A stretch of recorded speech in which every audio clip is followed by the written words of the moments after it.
everybody, it's Gil from aboard the sailing vessel DreamChaser, and I just wanted to take a moment and wish all of you a happy holiday and a very, very prosperous new year. Over the last year, Deb and I have had a lot of changes, right? As you guys saw, I spent 4 months up in New Jersey taking care of my dad. Deb and I went on a hunt for a place to keep our boat right behind a house. We found a home, we purchased a home, and we've been sort of playing around in that home, getting it ready. Bought a small power boat because, we love the water and we're not close to the DreamChaser right now while it's still in Louisiana. We need to sail it back here. There's just been a ton of changes over this year. And I wanted to tell everybody Merry Christmas, Happy New Year from myself, Deb, and both the girls, Chastity McKinley, from here in Florida. Whether we're aboard sailing vessel DreamChaser, we're here in the house, or we're playing around on the power boat. We've really been glad you guys have stuck around, watched the videos, and hope you do enjoy them. Over the next couple of months, we're going to take a few more adventures. We're going to spend a little bit of time in Hawaii, which we're looking forward to. And then we're going to find us a nice weather window to sail DreamChaser across the Gulf of Mexico, back here to the house we have in Florida, and be able to keep it right here near the home. I'm really almost hoping that by living aboard, we end up doing even more sailing. It's only about a 36 to 40 hour sail from here down to Key West. And what a great little week-long jaunt, or a nice little trip to take down the south coast of Florida from time to time and show the girls some beautiful, beautiful water versus what we've been in the past with them along the south coast of the U.S. So, hope you guys enjoy this week's video. It's going to be a little bit of a hodgepodge of footage from the last couple of weeks. Merry Christmas, everybody. Well, Deb and I ran back to Louisiana. We wanted to get some stuff out of our storage shed, so we decided to just make a quick 3-day trip of it. It takes a day to drive over, essentially full day.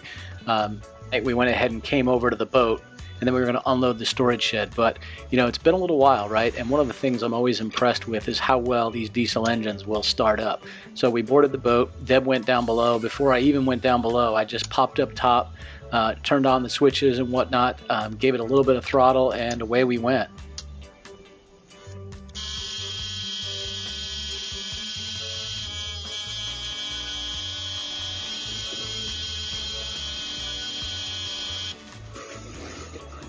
It's truly amazing that after sitting for 6+ months, the boat just fired right up. You see me kind of looking down below. I heard a little bit of an odd sound. It kind of sounded like a ticking sound, almost like what it would sound like if you had a leak in your exhaust manifold or something. So I shut the motor down real quick and went down and looked, and unfortunately there was a small piece of wire had gotten caught around the fan belt in the engine room. Shame on me for not looking at it. My daughter had been doing some work down there when we worked on the builders a while ago, and it was just sitting up along the fan belt, and unfortunately caught up into it and pulled that piece of spare wire and was just smacking it along the side of the engine block. So I went ahead and pulled that out and then restarted the motor back up, and everything was working great.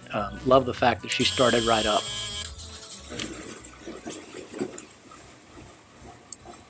Sounds better now. It's because it's not, doesn't have a wire whipping around it.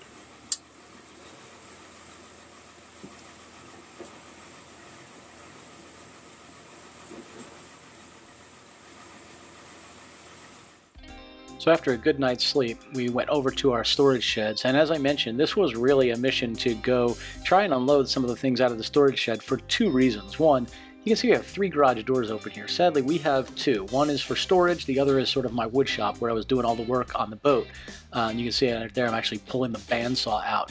The goal here was to get the big tools out of the storage shed and over to the house in Florida.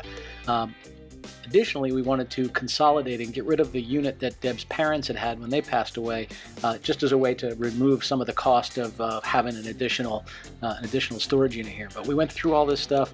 We gathered up the things we wanted to take over to the house. We still need to go and get more, but the reality was we got all the major tools that we would need, and then we sort of sifted through and planned what were the items that we needed to leave there that we're going to need for the trip back when we sail the boat over here in a couple of months. So this mission was pretty critical for us. It was a short trip. Great to see Whitney and spend a little bit of time together. Good to get some of the things out of the storage unit, and then we drove on back to Florida hauling this U-Haul full of stuff. I will say that there were some beautiful, beautiful sunsets as we made the drive. I thought I'd share with you what that sky looked like as we were driving along down the highway.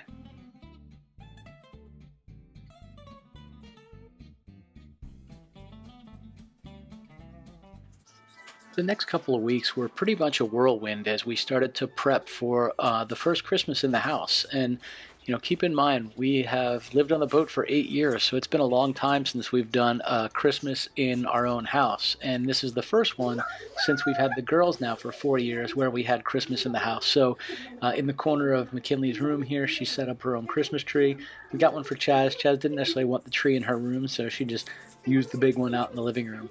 But it was kind of fun to watch the girls set their stuff up, and honestly, we just did a little bit of relaxing as we prepped for the holidays.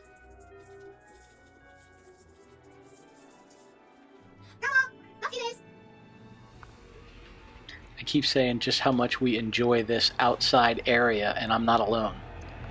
Somebody's comfortable. So every once in a while, having the security cameras on the boat are just great. This is Whitney and her boyfriend having a little discussion out while having a cigarette. The things I hear, oh my gosh. First of all, it's a boat. My castle. Second of all, it's far from your castle. Motherfucker is getting willed to me. I've been taking care of it. And what about your siblings? Well, I only have a real brother. Everybody's attached. And my brother didn't take care of it. My brother hasn't been fixing care of it. That's not how it goes. My brother hasn't learned electrical to fix it.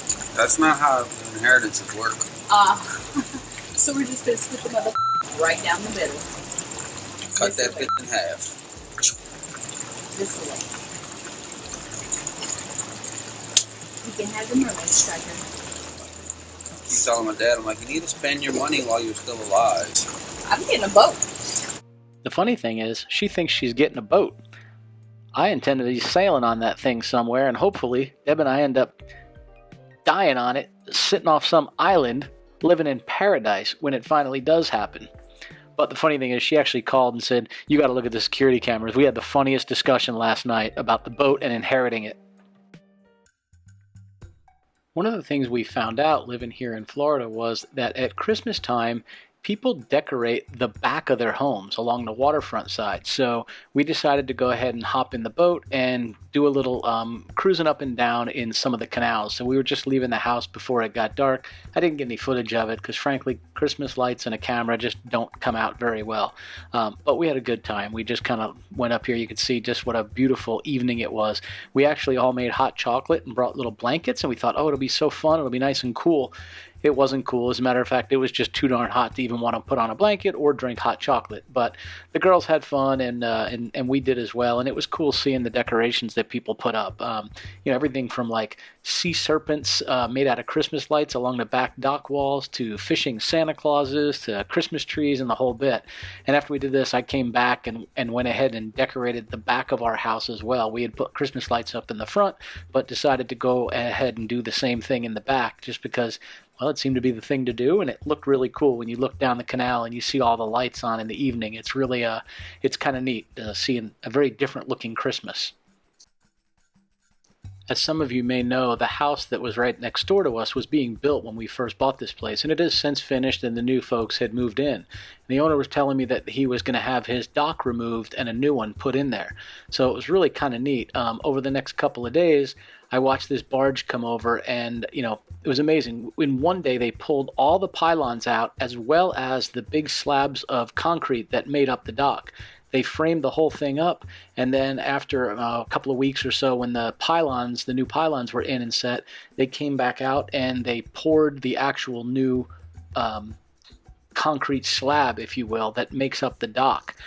It really is pretty amazing how they do it. You think it's going to be a real high-tech or complicated process, and as it turns out, it's pretty low-tech. You need certain kind of equipment for sure, like the barge, but all they used was a pump and a long steel rod, and they would basically pump water down into the mud, which would make an opening, and then they would use a crane and they would drop the pylons down into it and then just sort of hold them there a little bit until they got them nice and level. And then it did have a sort of an air hammer, if you will, a thing that would drop a weight kind of on the top of each one, and they'd tap them down 6 or 8 more inches, and that was it. They tapped them all down to the right length, let them dry.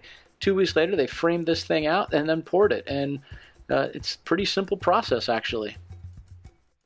I hope you enjoyed this week's hodgepodge video. I know our video footage has been different over the last few months than it has been over the previous few years. If you didn't see it, last week we did an episode on doing maintenance on a Volvo Penta engine. The powerboat we have has a Volvo Penta on it, and we've done some footage now on how to do routine maintenance like changing the oil, changing the impeller, etc. Installing a cleat, for example, on that powerboat. I think those are really interesting topics that you can apply for any size boat. If you do enjoy the whole do-it-yourself sailboat refit or refit boat videos, check out our playlist called Yard Work. I will put a link to that in the upper right-hand corner here in just a moment as well. We have about 50 to 80 videos or so in that playlist, and that's a pretty big spread because I haven't noticed if I've put all the rest of the Yard Work ones in there, so I will by the time this video posts. All right, everybody, thanks for tuning in, and we'll see y'all next Friday while Deb and I head to Hawaii.